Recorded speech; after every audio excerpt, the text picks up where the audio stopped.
안녕하세요, 랑쌤입니다. 3월 모의고사 드디어 끝났습니다. 시험 보시느라 정말 고생 많으셨고요. 시험 응시하지 않은 학생들은 꼭 시험지를 다운받아서 시간을 재놓고 풀어보시기 바랍니다. 3월 모의고사 같은 경우에는 작년에 나왔던 수능 기조를 그대로 따라가는 경향이 큽니다. 그래서 킬러 문제가 배제된 작년 수능처럼 이번 3월 모의고사도 출제가 되었을 거라고 예상을 했고요. 그거에 발맞춰서 정말 어려운 문제는 없었지만 제가 작년부터 계속 얘기를 했죠. 문제를 푸는데 시간이 상대적으로 많이 걸리는 문제들이 곳곳에 배치되어 있다. 이런 것들이 느껴지는 시험이었습니다.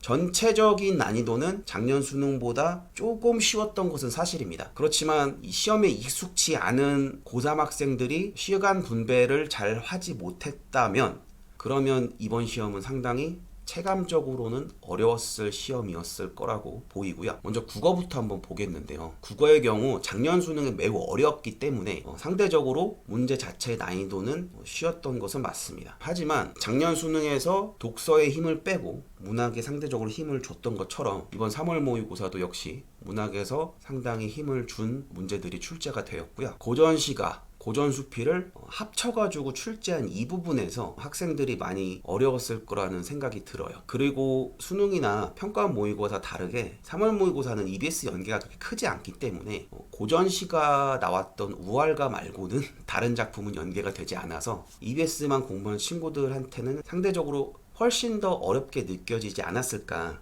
이러한 생각이 듭니다. 화법과 작문은 좀 쉬웠던 것 같고요. 언어와 매체는 그에 비해서 상대적으로 어려웠다는 생각이 드는 시험이었는데 작년 수능과 비교했을 땐 이번 3월 국어 시험이 쉬웠던 것은 확실합니다. 그래서 이번에 성적이 안 나온 고3 학생들 같은 경우에는 작년 수능 문제와 이번 고3 모의고사를 비교 분석하시면서 특히 내가 왜 틀렸는지에 대한 선지 분석 그리고 이 답의 근거가 제시문에 어디에 위치해 있는지를 꼭 스스로 확인하시기 바랍니다. 보통 해설지나 해설 강의를 들으면 이해가 되잖아요. 그것은 내 스스로 이해한 게 아니라 이해를 당한 거기 때문에 최대한 제시문 내에서 오답 정리를 혼자 하시는 것을 추천드립니다. 수학의 경우는 역시 작년 수능보다 쉽게 출제가 된 것 맞아요.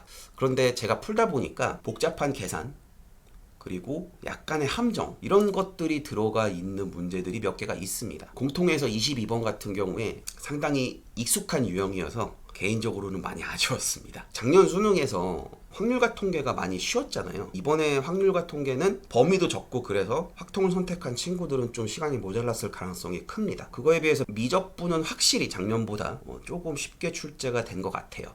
그러니까 범위가 적기 때문에 상대적으로 난이도가 올라갈 것이다 라고 생각을 했는데 작년 수능 기조를 맞추고 그리고 선택 과목 간의 유불리를 최대한 적게 맞추기 위해서 미적분에서 많이 힘을 뺐다는 생각이 들어요. 그리고 마지막으로 기하도 출제 범위가 적어서 점수가 크게 의미가 있나라는 생각이 들지만 작년 수능과 비교하면 확실히 약간 쉬운 편이라고 생각이 듭니다. 제가 계속 수학이 쉬워요 라고 얘기를 하지만 실제 시험장에서 풀었을 때 체감 난이도는 문제의 난이도에 비해서는 1.5배 이상 체감 난이도는 어려웠을 것이다 이렇게 생각이 들어요. 그래서 최상위권 학생들 같은 경우는 이번 시험에서 100점 맞는 친구들도 많을 거예요. 근데 그렇지 않은 친구들 같은 경우에는 시간이 모자라서 3문제에서 4문제 정도 풀지 못했을 가능성이 상당히 큽니다. 그래서 수학에서는 미적분 84, 확률과 통계 84에서 88 이 정도이지 않을까 이런 생각이 드는 시험이었는데요. 등급 컷이 아마 오늘 밤에 나올 것 같은데 만약에 미적분 1컷이 80을 못 넘는다 그러면은 이거는 좀 문제가 있는 시험이라고 생각이 들 정도로 작년 수능에 비해서는 확실히 약간 쉬웠다 이렇게 얘기를 할 수 있는 게 수학 시험이었습니다. 영어의 경우는 작년 수능 영어가 너무 어려웠기 때문에 이번 3월 모의고사 같은 경우에는 작년에 비해서 난이도는 쉬웠지만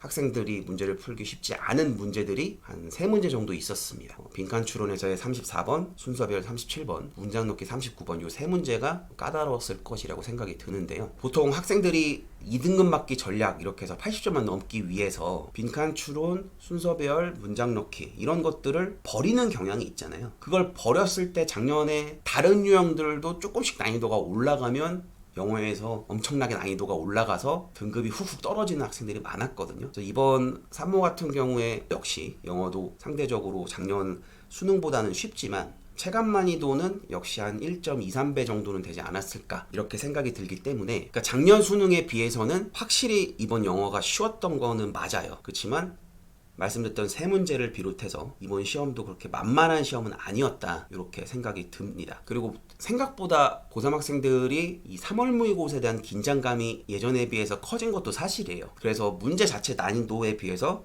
본인 스스로 풀 수 있다 생각했는데 못 푼 문제들이 좀 많이 있지 않았을까라는 생각이 드는 모의고사였거든요. 그래서 앞으로 여러분들이 공부를 하실 때 단순히 공부만 하는 것이 아니라 시험에 강한 공부를 하는 것이 가장 핵심이라고 생각이 들어요. 국어의 경우에는 선지 분석, 수학에서는 문제를 최대한 빠르고 정확하게 푸는 연습, 영어에서는 빠르고 정확한 독해, 이것들을 생각하시면서 앞으로 모의고사를 대비해야 하지 않을까 이런 생각이 드는 시험이었습니다. 국어 같은 경우에는 등급 컷을 예측하기가 되게 애매합니다. 제가 수학도 사실 예전보다 자신감이 좀 떨어졌어요. 그러니까 유형이 바뀌고 그거를 토대로 처음 실시간의 교육청 모의고사이기 때문에 고3 학생들이 어떻게 대처했을까 상당히 저도 궁금한데요. 근데 이 3월 모의고사는 말 그대로 모의고사이고 여러분들의 약점이 무엇인지를 파악하는 그런 용도로만 써야지 이 3월 모의고사 점수를 토대로 논술에만 올인한다든지 이런 극단적인 계획에 대한 변동은 큰일 납니다. 그것을 명심하시고 수시를 보던 학생이건 정시를 보던 학생이건 무조건 수능은 중요하니까 마지막까지 최선을 다하셔야 합니다. 그러기 위해서 오늘 시험 보느라 정말 힘들었겠지만